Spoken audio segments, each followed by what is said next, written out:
Sir చూసుకుంటే ఎన్నికల లెక్కింపు అనేది వచ్చేసింది.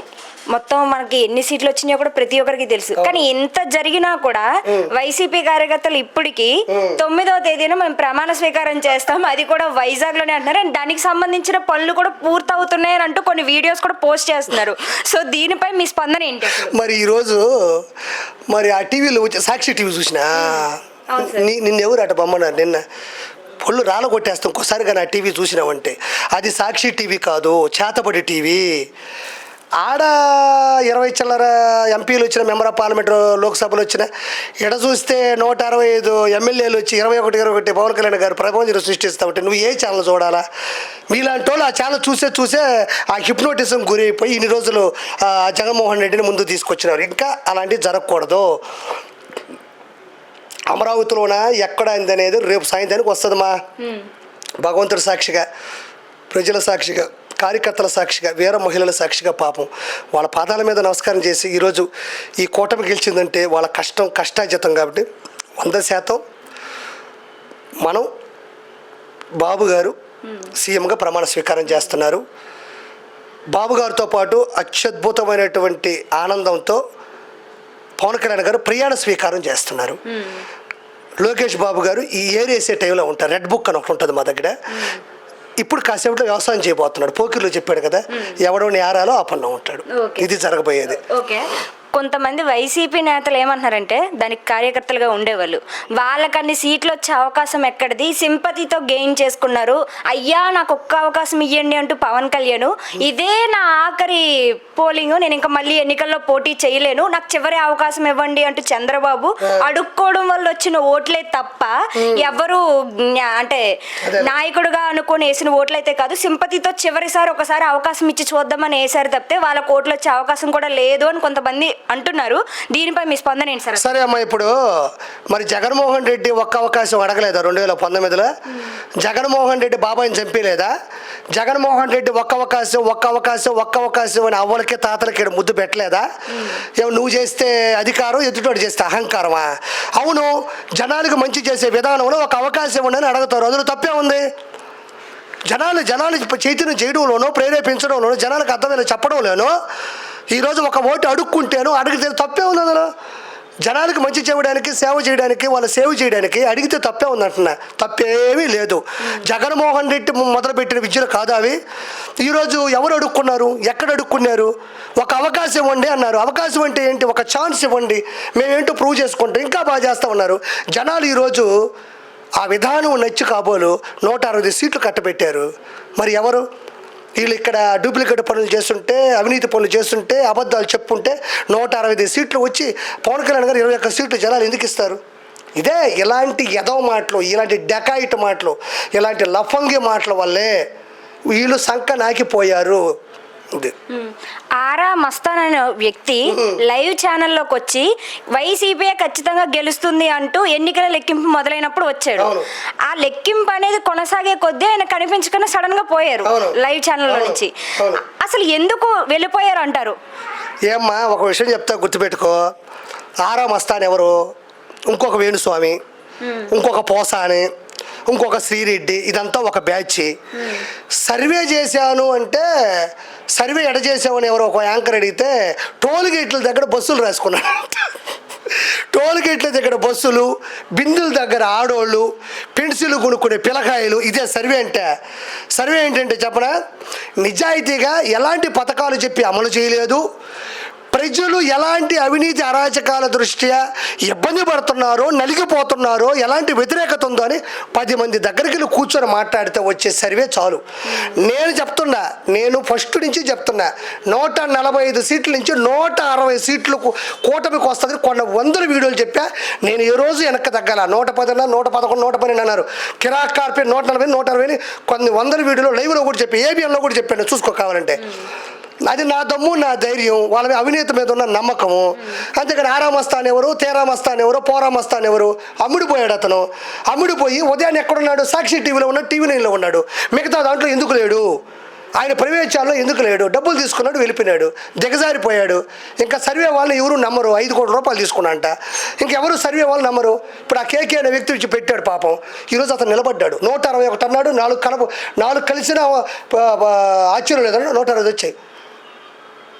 అది సర్వే అంటే. అది ఆ గట్స్కి ఒక నెంబర్ చెప్పాడు, అంతకు మించి అన్నాడు. అమ్మ, అది కేకే గారు చెప్పిన చరిత్ర. అది బతుకంటే. ఈడవుడు పోరం పోకు.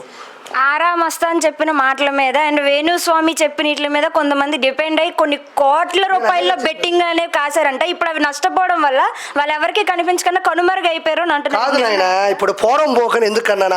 ఆరామస్తానికి నాకు ఏమైనా గొడవ ఉందా? ఆయన చెప్పినాడు, అది కాలా వెళ్ళిపోయినాడు, నేనేం అనకూడదు ఆయన్ని. కాకపోతే అసలు సంబంధం లేని పాయింట్లతో సర్వే చేశాను. ఇంతకుముందు నేను చేశానని 95 నుంచి 110 ఆ దరిదాపుల్లో కూడా లేదు. అదే కేకే అనే వ్యక్తి, అదే కిరాకార్పి అనే వ్యక్తి ఎందుకు 160 వస్తాయంటే, ఆ పిల్లోడు, ఆ కేకే అనే వ్యక్తి నెల్లూరు మావోడే, ఏమి చెప్పాడు అతను సర్వే తెలుసా? దీనివల్ల సార్ ఇసుక దందాలు, డ్రగ్స్ మాఫియాలు, బూతులు, తిట్టించడాలు, పిల్లకాయలకు చదువులు, రోడ్లు అంటే ఒక మ్యాప్ వేశాడు. ఇవన్నీ చూసిన ఏ వ్యక్తి ఓటు వేయడు అన్నాడు. అది నిజం జరిగింది. సర్వే అంటే కేకే చేసింది, కిరాకార్పి చేసి సర్వే అతని ప్రతి ఓడు వచ్చి సర్వే చేస్తా అంటే ఇంకేం లేదు ఏడ భూమి మీద. ఓట్ల లెక్కింపు మొదలైనప్పుడు రోజా గారు తన ఎక్స్లోని ఒక పోస్ట్ అయితే చేశారు. తప్పులనే సరిదిద్దుకోవాలి అండ్ రెండోది వచ్చేసి ఎదురు దెబ్బలనే మెట్లుగా మలుచుకొని ఇలా గెలిచే వాళ్ళే నిజమైన వ్యక్తులు అవుతారు. మేము ఖచ్చితంగా ఏదో రోజు గెలుస్తాము. ఈ రోజు మా అన్న ఓడిపోవచ్చు, మా అన్న ఓడిపోయినప్పుడు మేము వెనకున్నాము, ఆయన గెలిచినప్పుడు కూడా మేము వెనకున్నాము, ఇదే విధంగా ఉంటాము అని అనేసి ఎక్స్లో ఒక పోస్ట్ అయితే చేశారు. సో దీనిపై మీ స్పందన ఏంటి అసలు? ఎక్స్ అంటే పేర్లు చెప్పకూడదా? యాప్లు చెప్పకూడదమ్మా? తెలియదు నాకు, అందుకు అడుగుతున్నా. లేదు సార్, ఛానల్ అది యాప్ పేరే ఎక్స్. ఓకే నేనేమనుకుంటున్నా అంటే ఈ ఎలక్షన్ కోడ్ నడుస్తుంది కదా, అనకూడదు ఏమనుకున్నా. ఓకే సరే, క్షమించండి. అయితే రోజాగా తగిలింది ఎదురు దెబ్బ కాదు, సాగు దెబ్బ. 151 సీట్లు వస్తేనే మీ అన్న గిజగిజలాడిపోయినాడే. 160 సీట్లు. రేపు సాయంత్రానికి ఆ 10 సీట్లు వచ్చి కాళ్ళ మీద పడిపోతాయి. ఆ మిగతా ఎంపీ సీట్లు వచ్చి కాళ్ళ మీద పడిపోతాయి. రోజా ఓడిపోయిన రోజా, వాడిపోయిన రోజా. ఇప్పుడు ఇదే జగన్మోహన్ రెడ్డి ఇప్పుడు ప్రెస్ మీట్ పెట్టి ఏడ్చాడంట. అంటే నవ్వాల్సిన చోట నవ్వకుండా, ఏడవలసిన చోట ఏడవకుండా మనిషి మానసికంగా దెబ్బతిని ట్యాబ్లెట్లు వేసుకుంటాడు. లండన్ నుంచి తెప్పించిన ట్యాబ్లెట్లు. ఇలాంటి విధానం తెలియదేం కాదు. ఇప్పుడు రోజా ఏదైతే పోస్ట్ పెట్టిందంటే, అన్న ఇక్కడ ఎక్కడ పార్టీ ఉంది రోజా? నీకు ఏ పక్క నుంచి పార్టీ ఉందని ఆశపడుతున్నావు నువ్వు? అసలు ప్రతిపక్షమే లేకుండా పోయినారే. 2019లో సీట్లు వచ్చిన చంద్రబాబు నాయుడు గారికి ప్రతిపక్షమైనా ఉన్నింది. ఈరోజు మీ అన్నకు ప్రతిపక్షం కూడా లేదు రోజా. ఏ పక్క నుంచి ఆశపడతావు? ఏ పక్క నుంచి ఉంటావు? అన్నే అనుకుంటానంటావు. అసలు అన్నే లేకుండా పోతే నువ్వే అడిగిపోతావు. ఏ ఊరికి పోతావు? అన్న జైలుకి పోతాడు, నువ్వు ఏ జైలుకి పోతావా? నగిరిలో ఏ జైలు ఉందా? సెలెక్ట్ చేసుకో. నీకు ఏ జైలు కావాలా, ఎంత మంచి జైలు కావాలా? నీ అన్నలకో, నీ అన్నదమ్ములకో, నీ బంధువులకో ఫోన్ చేసి ఖచ్చితంగా నన్ను లోపల వేసేస్తారు. ఏ జైలు పో, నువ్వు అడుక్కో కావాలంటే. అన్న మీదే కేసులు, మర్డర్ కేసులు, బాబాయి గొడ్డళ్ళు, తిరుమల కేసులు 100 రాబోతున్నాయి. అన్నే దొరకడు. అన్న వెనక నువ్వుండి పీకేదేంది? పిల్లకాయలు శుద్ధంగా పెంచుకొని వాళ్ళకన్నా మంచి భవిష్యత్తు. నీలా మాత్రం పెంచబాకు.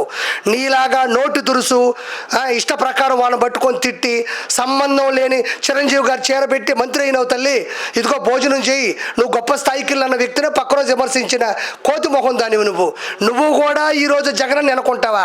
అసలు జగన్ ఉండాలి కదా, జగన్ పార్టీ ఉండాలి కదా, అసలు నువ్వు ఉండాలి కదా. 3000 కోట్ల దందాలు నువ్వేట పోతావో చూసుకో.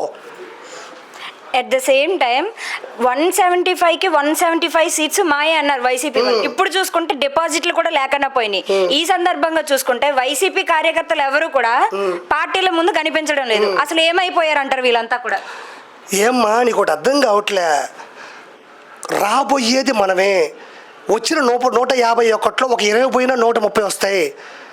ఇంతకుముందు తీవ్రంగా గెలిచినాము అని అహంకారంతో, అధికార దుర్వినియోగంతో, అవినీతితో, అరాచకత్వంతో ఎగిరిగిరి పడిన ఈ యదవులు ఒక్కసారిగా ఈ వ్యతిరేకత చూసేసరికి వాళ్ళు రాబోయేది కూడా మనమే అని చేసిన కొన్ని అబద్ధాలు, అవినీతులు, దందాలు, కబ్జాలు, హత్యలు, మారణకాండలు ఉన్నాయో అవి ఒక్కసారిగా రేపు చంద్రబాబు నాయుడు గారు, పొలకర్ గారు వచ్చాయంటే ఒక్కసారిగా లాగితే ఈయన కొడుకులు, ఈయన బట్టలు మొత్తం అవుట్.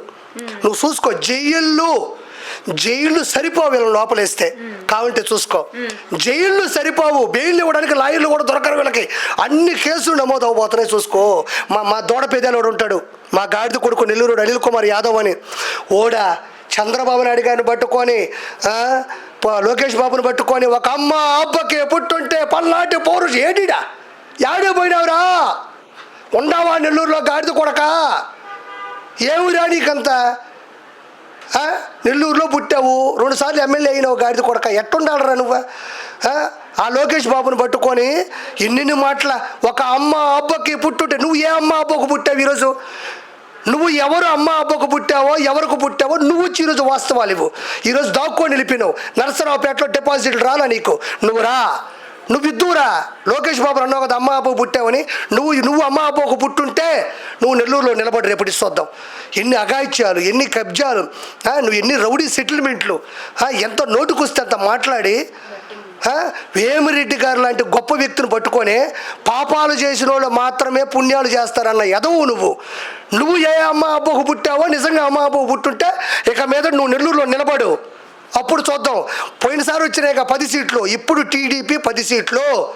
ఒక్కొక్క రౌడీ నా కొడుకుని చొక్కా లాక్కొట్టి బత్తాసులు కూడా తీసి బట్ట లేకుండా కొడతారు నా కొడకలారు. ఇప్పుడు నిలబడరా నువ్వు గాడిది కొడక, చేసే ఒక శవరాజకీయాలు చెప్పమ్మా. And coming to the point, Sri Reddy Pawan కళ్యాణ్ని నీకెందుకు ఈ రాజకీయాలు, నీకేం తెలుసు అని రాజకీయాల్లో ఉంటావు, వెళ్ళి నువ్వు సినిమాలు చేసుకోరా అంటూ చాలా నీచంగా మాట్లాడింది.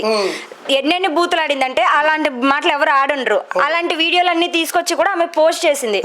ఈ సందర్భంగా ఇన్నాళ్ళు లేని ప్రేమ జగనన్న మీద ఎందుకు వచ్చినట్టు. అండ్ అదే కాకుండా జగనన్నకు రాయి తగిలితే మా అన్నకు దెబ్బ తగిలింది అంటూ ఏడుస్తూ ఒక వీడియో కూడా పెట్టింది. దీనిపై మీ స్పందన ఏంటి? అసలు శ్రీరెడ్డి ఎప్పుడు లేని ఎందుకు అలా బిహేవ్ చేసింది అంటారు? ఇప్పుడు విల్లా ఇచ్చారు, విల్లా ఉంది, సెక్యూరిటీ ఉంది, మాట్లాడితే ఇప్పటికప్పుడు అకౌంట్లో డబ్బులు వేస్తారు. 175లో 151 సీట్లు సొంతంగా వచ్చినాయి. 151 మందికి గ్రూప్ ఉంటుంది. వాళ్ళని ఆ లోకల్లో ఏమన్నా అంటే వాళ్ళు ఒక చిన్న మెసేజ్ పెడతారు. ఆ పేపర్ ఖాళీ పేపర్ పట్టుకొని ఇంకా వాళ్ళని పట్టుకొని తిడతా ఉంటుంది. ఇది వాస్తవమైన మాట. మరి 151 సీట్లలో 151 మందికి ఎవరైతే ఏదంటారో ప్రతిపక్షాల్లో వాళ్ళందరినీ తిట్టడానికి అన్ని కోట్ల రూపాయలు ఇస్తుంటే ఆ మనిషికి కింద పైన ఏం తెలుస్తుంది? ఈరోజు ఏది శ్రీరెడ్డి? ఆ ముండమోపిది ఏదే? ఆ గాడిది ఏదే? ఆ అడక్క తినేది ఏదే? ఆ దూడ పెదేది ఏదే? ఆ రోజు ఇండస్ట్రీలో నాకు అన్యాయం జరిగిందని బట్టలు లేకుండా కూర్చుంది. సరే, నీ కర్మ, నీ ఇష్టం, నువ్వు కూర్చున్నావు. అంత అన్యాయం జరిగింది, నన్ను అందరూ పడుకోమని చెప్పినారు, అందరూ నాతో అది చేసినారు, ఇది చేసినారు అని చెప్పిన ఒక శ్రీరెడ్డి తర్వాత రోజుల్లో అవినీతిగా ఉండే జగన్మోహన్ రెడ్డితో జతగట్టి అన్ని కోట్ల రూపాయలు తీసుకుందంటే ఆ రోజు బట్టలు లేకుండా కూర్చుంది కూడా తప్పే నాకు ఈరోజు అనిపిస్తుంది. నువ్వు ఆ రోజు అంత పొరపాటు జరిగిందని ఫీల్ అయినప్పుడు రానున్న రోజుల్లో నువ్వు గొప్ప స్థాయికి వెళ్ళి మీ అమ్మ అంటే మంచిగా మాట్లాడి మంచి స్థాయికి వెళ్ళిపోయి ఏదైనా పోరాట యోధురాలువో, పోరాట యోగ్యురాలువో, పోరాటం చేసే స్త్రీవో, పుణ్య స్త్రీవో, పతివత స్త్రీవో ఏదో ఒకటి అయి ఉండాలా. అంత ఇండస్ట్రీలో అంత ఎదురు దెబ్బతిన్నా నువ్వు రానున్న రోజుల్లో ఏం చేయాలా? ఇవి చేస్తావా? డబ్బులు తీసుకొని వాళ్ళని వెళ్ళి అమ్మని ఎక్కలు తిట్టి, నీ అమ్మ లేదా? నీ అమ్మని పట్టుకొని నేను తిట్టలేనా? మీ అమ్మని ఇంకొకరితో కలిపి ఫోటోలు నేను పెట్టలేనా? మీ అమ్మని తీసుకొచ్చి ఇంకొకరితో పెట్టి పడుకున్నట్టు వీడియో నేను తీలేనా? గాడిద మొండా, నా అమ్మని తిట్టావు, నా భార్యని తిట్టావు, లోకేష్ బాబు గారు వాళ్ళని తిట్టావు, పవన్ కళ్యాణ్ గారు తిట్టావు. ఈరోజు మీ అమ్మ పతివ్రత అని నేను అడగతా, నువ్వు ప్రూవ్ చేస్తావా? మీ అమ్మ పతివ్రత నేను అంటా, 10 మంది కూడా పడుకుందంట, నిజమైపోద్దా? నేను అనొచ్చా? అది సంస్కారమైన మాటేనా? అది ఎంత మీద తప్పది? అది నేను ఆలోచిస్తా, నువ్వు ఆలోచిస్తావా? గాడిద మొండ, ఎన్ని మాటలు ఎంతమందిని వేమిరెడ్డి గారిని పట్టుకొని తిట్టావు, ప్రశాంత్ రెడ్డి గారిని పట్టుకొని తిట్టావు. పాపం కొన్ని 100 కోట్లు నెల్లూరుకు పెట్టి అంత స్థాయికి తీసుకెళ్ళి నీకు ఇష్ట ప్రకారం ఈరోజు నీ కథ ముగిసిపోయే రోజు వచ్చింది. నువ్వు ఎక్కడ దాక్కున్నా నిన్ను తీసుకొచ్చి కుక్కను కొట్టే సందర్భం వచ్చింది. నువ్వు కానివ్వు. ఓచకోత అన్నావు, ఓచకోత 4వ తారీఖు అన్నయ్య వస్తాడు చూడు. ఏ 222 అమ్మా, నువ్వు రాయే గబ్బు మొండ, నువ్వు రా, నీకు తేలస్తా. నీకు సరైన తగల్లా కిరాకార్పి నా పని ఏదో నేను చేసుకుంటున్నా. చేపల పులుసు పెట్టాల్సింది ఇక్కడ కాదు, నీ నెత్తి మీద. నువ్వు రా, నీ కథ తేలస్తా. ఏ బోరుగడ్డ నీళ్ళు, ఏ ఈ ప్రభాకరు, ఏ డెకాయిట్ నా కొడుకు పోసానో ఎవడో నేను చూసుకుంటానండి. గాడిద ముండల్లారా, ఇంకా నేను మాట్లాడతా. చూసుకుంటే ఏమంటున్నారంటే ఈ అంటే ఇలా ఎవరైతే మాట్లాడారో వాళ్ళు ఏమంటున్నారంటే వీళ్ళకి కూడా ఎంతో కొంత ఇచ్చే ఉంటారు, వీళ్ళకి కూడా లేకపోతే ఏ పదవో ఇస్తామని ఉంటారు, అందుకే వీళ్ళు కూడా మమ్మల్ని తిడుతున్నారు, ఆ పార్టీ వైపు వెనక నుండి మాట్లాడుతున్నారు, వీళ్ళకి ఎంతో కొంత ఇచ్చుంటారు కాబట్టి కదా మాట్లాడుతున్నారు, లేకపోతే వీళ్ళందరికీ ఏం అవసరం వచ్చి మాట్లాడడానికి అని అనేసి కొంతమంది వైసీపీ కార్యకర్తలు అంటున్నారు. లేకపోతే వీళ్ళకి సినిమాలు చేసుకోకుండా ఎందుకంటే రాజకీయాల్లోకి వచ్చి ఇలా మాట్లాడడం అని అనేసి అన్నారు. సో దీనిపై మీ స్పందన ఏంటి? అసలు సినిమాలు చేసుకోవడానికి దీనికి సంబంధం అన్నప్పుడు ఆ వైఎస్ఆర్సీపీలో అందరూ గుండా నా కొడుకులే పోయి దందాలు లేకపోతే కేజీఎఫ్ లాంటి సినిమాల్లో విలన్లుగాను లేకపోతే సలార్ సినిమాలు విలన్లుగాను చేసుకోవచ్చు గబ్బు నా కొడుకులు. ఏమన్నా మాట్లాడకూడదా? నేను సినిమా సంబంధించిన సీరియల్ సంబంధించిన జబర్దస్త్ ఆర్టిస్టులు వచ్చేసి రాజకీయాల్లో మాట్లాడకూడదా? ఏమో దాని ప్రత్యేకమైన లాంగ్వేజ్ బాడీ లాంగ్వేజ్ ఉందా, లేదా ఏమన్నా కోర్స్ ఉందా, లేదా దానికి ఒక కులం ఉందా, లేదా మూలం ఉందా, వర్గం ఉందా? నా ఇష్టం, నేను మాట్లాడతా. డబ్బులు ఇచ్చుంటారు అనే ఆలోచన వాళ్ళకి వచ్చిందంటేనే డబ్బులు ఇవ్వాలనే ఆలోచన వాళ్ళకి వచ్చి వాళ్ళు ఇచ్చారు కాబట్టి వాళ్ళకి అది అనిపించింది. ఆర్పీ డబ్బులు తీసుకోవాలి లేదా ఆర్పీకి తెలుసు, నీకు అనిపిస్తే నువ్వు చెప్పుకో, డబ్బులు తీసుకో అని చెప్పుకో, ఆర్పీ దొంగ నా కొడుకు అని చెప్పుకో, ఆర్పీ టీడీపీ తొత్తు అని చెప్పుకో, నా బొచ్చు అని చెప్పుకో, నా పోయేదే ఉందమ్మా, ఏమైనా చెప్పుకోమని చెప్పు. 165 సీట్లు చాలు. నేను ఈరోజు మాట్లాడాల, 2 నెలల నుంచి ఇదే మాట్లాడుతూ ఉన్నా, నేను ఇలానే మాట్లాడుతూ ఉన్నా. ఆర్పీ తప్పు అయితే ఆర్పీ తప్పుని ఖండించే వాళ్ళు కూడా కిందలేరు. ఆ సజ్జల భార్గవరెడ్డి అనే డెకాయిట్ నా కొడుకు వాడు పెట్టిన కామెంట్లు తప్ప కిరాక్ ఆర్పీ నేను వైఎస్ఆర్సీపీలో ఉండే అమాయకమైన కార్యకర్త నేనేం అండంలే, కార్యనాయకులు నేనేం అండంలే, డెకాయిట్ నా కొడుకుని అంటున్నా.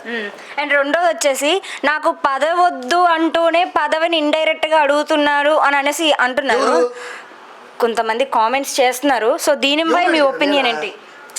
అంటే నేను ఏ పదవి కోసం ఆశపడో నేను ఇది ఇలా అయితే మాట్లాడట్లేదు, నేను ఏ పార్టీ ఈ పరంగా అయితే పార్టీల గురించి నేను మాట్లాడట్లేదు, నాకు పదవి అనేది వద్దు, ఒకవేళ ఇస్తే చేస్తానని అనేసి ఇండైరెక్ట్ గా పదవిని అడుగుతున్నారు అని అంటున్నారు. ఇండైరెక్ట్ పదవే ఉందమ్మా. ఇప్పుడు నాకు ఒక పదవి ఇస్తారు, ఇప్పుడు ఎఫ్డీసీ చైర్మన్ డెకాయిట్ గాడు పోసానికి ఇచ్చారు, నాకు అదో లేకపోతే ఇంకోటో లేకపోతే ఇంకో పనో చేయమన్నారు, అది నేను కరెక్ట్గా చేయగలిగి. ఇప్పుడు ప్రజలకు సేవ చేయగలిగిన ఒక పదవి ఇచ్చినప్పుడు దాన్ని నేను అర్హుడిని అయినప్పుడు వాళ్ళు ఇవ్వాలి అనుకున్నప్పుడు ఎందుకు వదులుకోవాలి? దాంట్లో తప్పే ఉంది. అందులో నీతి నిజాయితీగా చేస్తా, 10 రూపాయలు తినకుండా చేస్తా, ఎవరిని ఆర్పి ఈ తప్పు చేశాడు అనిపించుకోకుండా చేస్తా. అది నేను. అందరూ డెకాయిట్ నా కొడుకులాగా కబ్జాలు భూ కబ్జాలు దందాలు చేస్తాను. నేనా? తప్పే ఉంది అందులో? ఇప్పుడు నేను ఒకటే, కిరాక్ ఆర్పి పదవుల కోసం చేయలేదు, కానీ వాళ్ళు ఒరే తమ్ముడా, ఒరే అభియా, ఇది చేయరా, ఇది నువ్వు చేయగలవంటే చేస్తాను, అందులో తప్పే ఉంది. ఒక్క పదవి అమ్మా, కొన్ని వేల పదవులు ఉంటాయమ్మా. ఒక రాజకీయ చరిత్రలో ఒక క్యాడర్లో కొన్ని వేల పదవులు ఉంటాయి. అందులో నేను బాత్రూమ్ గడగమన్నా గడగతా, నేనే భయపడను దానికి. నాకు టీడీపీ అన్న మద్దతుదారులు అయినటువంటి వాళ్ళంటే నాకు ఇష్టం, చేయమంటే చేస్తా. లేదు ఇంకోటి, కొంతమంది ఈ మధ్య కాలంలో ఎమ్మెల్యే టికెట్ ఇచ్చి తీసేశారనో లేకపోతే అసలు ఎమ్మెల్యే టికెట్ ఇవ్వలేదు అని మళ్ళీ దుష్ప్రచారకు వచ్చారు. కిరాక్ ఆర్పి పదవుల కోసం వస్తే కదా రేపు ఇవ్వలేదంటే నేను తిరిగి మాట్లాడడానికి నాకు చేపల పులుసు ఉంది. రేపు విజయవాడలో భారీ ఎత్తున క్రాంతి కుమార్ అని మా అన్న తీసుకున్నాడు, పెడుతున్నాడు. నాకు బోలెడు లైఫ్ ఉంది, నేను సినిమా డైరెక్షన్ చేసుకుంటాను. ఒకవేళ నేను దానికి సమర్థుడిని ఉండి నువ్వు చేస్తావా అంటే మాత్రం నేను వద్దన్ను అంటున్నా. ఇవ్వకపోతే ఇస్తే మంచిది, ఇవ్వకపోతే మరీ మంచిది. నా లైఫ్ నాకుంది, దాంట్లో తప్పే ఉంది అసలు. టీడీపీ మన జనసేన కూటమిలో వచ్చి ఇప్పుడు ఇన్ని సీట్లు కొట్టారు, సో అది గెలుస్తుందని అందరికీ తెలిసిందే. కానీ వైసీపీ వాళ్ళు ఎప్పటికీ గెలవరు, మేము గెలవనివ్వము, మా కూటమే వస్తుంది అని అనేసి చెప్పుకుంటూ వచ్చారు. ఇప్పుడు గెలిచినందుకు వైసీపీ కార్యకర్తలకు ఏం చెప్పాలనుకుంటున్నారు? ఏం చెప్తాం? కార్యకర్తలు వాళ్ళు ఏమంటాం? కార్యకర్తలు అంటేనే పాపం ఉన్న రూపాయి 2 రూపాయలు పెట్టుకొని ఆ గాడిదలతో తిరిగి పాపము ఆ ముందు పోసి చచ్చుంటారు. పాపం ఎక్కడైనా మంచిగా ఉండి మీ పిల్లకాయల భవిష్యత్తుని అదే గంజాయి మీ బిడ్డలో తీసుకుంటారు, అదే ముందు నీ బిడ్డలో తాగుతారు, ఆ బూతులు నీ బిడ్డలో కూడా వింటారు. ఇది ఏ టీడీపీ వాళ్ళకి మాత్రం వినబడే బూతులు కాదు, టీడీపీ వాళ్ళు మాత్రం దాగే ముందు కాదు. కాబట్టి కార్యకర్త ఎక్కడున్నా సరే మన బిడ్డలు మన పిల్లకాయలు బాగుండాలని మీరు కోరుకుంటే ఈరోజు టీడీపీ ప్రభుత్వం వచ్చింది. కాబట్టి ఇంకనైనా మారండి, ఇంకనైనా తెలుసుకోండి. అది ఓటుతో ఓటమని ఇచ్చారు, చాలు, అంతే. ఫ్యూ డేస్ బ్యాక్ ప్రమాణ స్వీకారం అనే ఒక వైన్ బాటిల్ అనేది ప్రత్యక్షమైంది ఇన్స్టాగ్రామ్లో, ఆంధ్రాలో. ఇన్స్టాగ్రామ్లో ఎక్కడ చూసినా ప్రెసెంట్ ఇప్పుడు అదే ట్రోలింగ్లో ఉంది. అంటే జగనన్న ప్రమాణ స్వీకారం చేస్తారు అనే దానికి ముందుగా ప్రమాణ స్వీకారం అని ఒక వైన్ బాటిల్ని ప్రవేశపెట్టారు. సో దీనిపైన ఏం చెప్పాలి? అత్యుత్సాహం అమ్మా, ఎవరు చెప్తాను, అది అత్యుత్సాహం. ప్రెసిడెంట్ మెడల్ పెట్టినా, భూమి పెట్టినా, లేకపోతే ఇంకోటి పెట్టినా, ఇంకోటి స్పెషల్ స్టేటస్ అని పెట్టినా, ఎటకారం. స్పెషల్ స్టేటస్ నేను తాను, కానీ నా బాటిల్లో చూపిస్తా స్టేటస్. ప్రెసిడెంట్ మెడల్ అనేది చాలా గొప్పది, నాకు ఎలాగూ రాదు, నా మీద భయంకరమైన కేసులు ఉన్నాయి. నేను నా మందు రూపంలో పెడతా ప్రెసిడెంట్ మెడల్.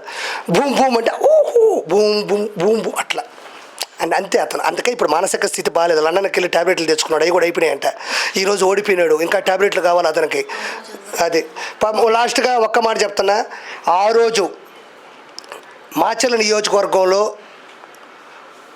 ఒక స్థానిక గ్రామంలో ఉండే తోట చంద్రయ్య అనే వ్యక్తిని తన ఎకరాలో ఎన్టీ రామారావు గారి విగ్రహం పెట్టుకుంటే ఆ రోజుల్లో ఆ విగ్రహం తీసి, లేకపోతే ఊరంతా చెడగొడుతున్నావు, ఉంటే జగనన్న విగ్రహం రాజశేఖర రెడ్డి గారి విగ్రహం ఉండాలి కానీ ఉండకూడదు అని అతన్ని కంఠం మీద కత్తి పెట్టి ఒక్కసారి జై జగన్నను జై వైఎస్ఆర్సీపీ అని వదిలేస్తామంటే జై చంద్రబాబు నాయుడు గారు జై తెలుగుదేశం అని తన కంఠాన్ని నరకుతున్నా కూడా అదే మాటను చచ్చిపోయిన మహానుభావులు, అమరజీవులు, తెలుగుదేశం కోసం ఆ తెగువ చూపిన ఒక మధ్య తరగతి ఒక వ్యవసాయదారుడి కుటుంబంలో ఉన్న తోట చంద్రయ్య గారికి మనస్ఫూర్తిగా ఈ 165 సీట్లకు సంబంధించిన ఘన విజయాన్ని ఆయనకి దక్కాలని ఆ మహానుభావుడు పాపం ఎక్కడో దగ్గర చూస్తుంటాడు.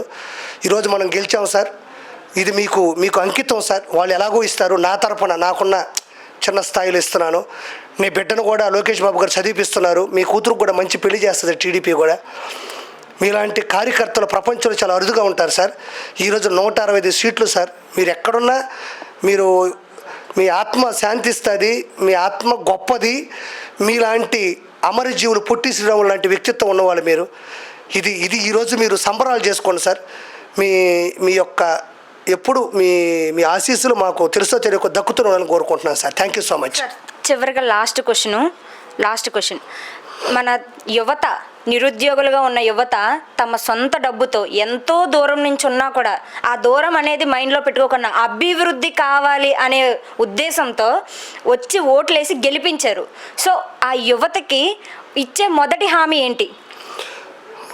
పాపం మొన్న కూడా అవును, చదువుకునే పిల్లకాయలు ఇక్కడ బెంగళూరు కానీ, ముంబై కానీ, ఢిల్లీ కానీ, అమెరికా కానీ, యూకే కానీ, ఎక్కడెక్కడ రాష్ట్రాల్లో ఉండే వాళ్ళందరూ కూడా సొంత ఖర్చులు పెట్టుకొని, లక్షల రూపాయల ఖర్చులు పెట్టుకొని, కొంతమంది అయితే ట్రైన్లో లేట్ అయిపోతుంటే ఏడ్చిన సందర్భం కూడా ఉంది. వీళ్ళందరూ పాపం పవన్ కళ్యాణ్ గారికిను చంద్రబాబు గారికి ఓట్లు వేయాలని పరితపించిపోయారు. ఈరోజు పాపం మీ ఎట్ట చెప్పాలి, ఇంత చైతన్యం ప్రతి ఒక్కరికి నా తరపున మీ పాదాల మీద పడి నేను నమస్కారాలు కృతజ్ఞతలు తెలియజేసుకుంటున్నా. ఈరోజు ఎంత మెజారిటీ నెల్లూరులో సోమిరెడ్డి గారు గెలిచారు. ఎప్పుడు గెలవని వ్యక్తి. మీ ఆశీస్సులతో, మీ ఆశీర్వాదాలతో, మీ అత్యున్నత స్థాయితో. కాబట్టి మీ అందరికీ ఈరోజు పోస్టల్ బ్యాలెట్లో వేసిన గవర్నమెంట్ అధికారులకు కానీ, టీచర్లకు కానీ, చదువుకొని ఐటీలో పనిచేస్తూ ఉన్న, అంటే చదువుకొని మన సాఫ్ట్వేర్ కంపెనీలో పనిచేసి ఆ విశ్వాసం చంద్రబాబు నాయుడు గారి మీద చూపించిన మీ విశ్వాసానికి అందరు ఎవరైతే ఉన్నారో టోటల్ అందరికీ నేను మీ పాదాల మీద పడి ప్రత్యేకంగా నేను కృతజ్ఞత తెలియజేసుకుంటున్నాను. 165 సీట్లు ఇచ్చారంటే చరిత్రలో ఇది చారిత్రాత్మకమైనటువంటి ఒక కట్టడం లాంటిది. కట్టిన మీ అందరికీ నేను ఆ వెంకటేశ్వర స్వామి ఆశీస్సులు మనస్ఫూర్తిగా అందాలని కోరుకుంటున్నాను.